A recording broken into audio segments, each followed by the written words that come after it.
শুভ সকাল সবাইকে। সবাই কেমন আছো? আমি পিয়ালি আবারও একটি নতুন ব্লগে সবাইকে স্বাগত।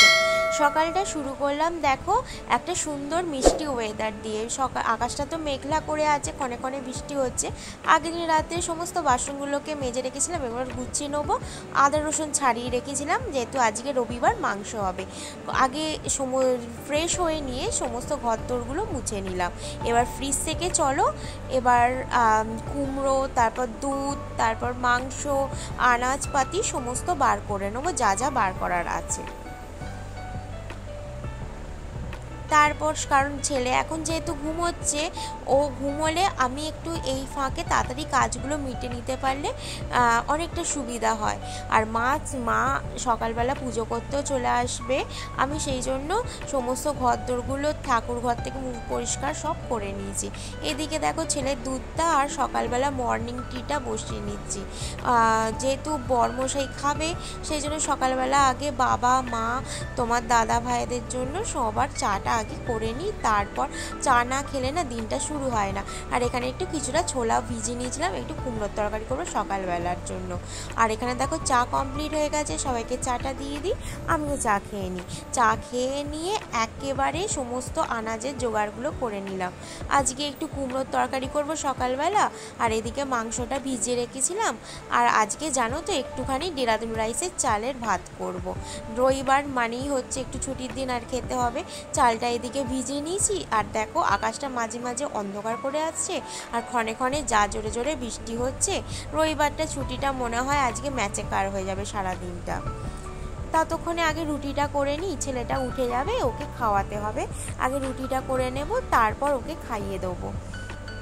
সকালটা অনেকক্ষণই হয়ে গেছে আমাদের, আর যেহেতু রান্না শুরু করতে হবে সেই জন্য তাড়াতাড়ি ঘুমও ভেঙে যাচ্ছে। এবার এইদিকে একটা ডিম সেদ্ধ তোমাদের দাদার জন্য বসিয়ে দিয়েছি, আর ইলিশ মাছের টক করেছিলাম। ইলিশ মাছের মুড়োটা সেদিনকে রয়ে গেছিলো, ভাবলাম তোমার দাদাভাই থাকবে ওর জন্য একটু টক করে দিই। আর এদিকে দেখো ছেলেকে খাইয়ে দায় রেডি করে একেবারে রান্নায় লেগে গেছি। ওইদিকেও স্টুটা বসিয়ে দিয়েছি, আর এইদিকে দেখো আমাদের ঝোল ঝোল মাংসটা রেডি হয়ে গেছে। রবিবার মানেই তো চিকেন, লাল লাল কষা মাংস। আর এইদিকে দেখো কুমড়োর তরকারিটা করে নিচ্ছি। আর সকাল সকালে রান্না করে নিলে জানো তো অনেকটা কাজ এগিয়ে যায়। আর যেহেতু রবিবার তো অনেক কাচাকুচিও আছে, সেই জন্য ভাবলাম তাড়াতাড়ি আগে রান্নাটা সেরে নিই। এইদিকে টিফিনের জন্য কুমড়োর তরকারিটা করছি সবাই মিলে খাবো বলে। আর এইদিকে চালটা অনেকটা ভিজেও গেছে, সেই জন্য এবার ভাতটা বসিয়ে দেবো। তোমরা যারা এখনও আমার চ্যানেলটা সাবস্ক্রাইব করোনি প্লিজ তাড়াতাড়ি সাবস্ক্রাইব করে নাও, আর যারা সাবস্ক্রাইব করেছো তাদের অসংখ্য ধন্যবাদ এরকম নতুন নতুন ভিডিও দেখার জন্য আমার।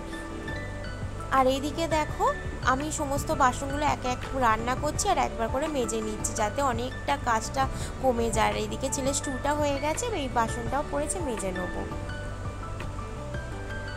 হ্যালো বন্ধু, সেই সকালের ঘর থেকে এত ব্যস্ত এখন আসলাম।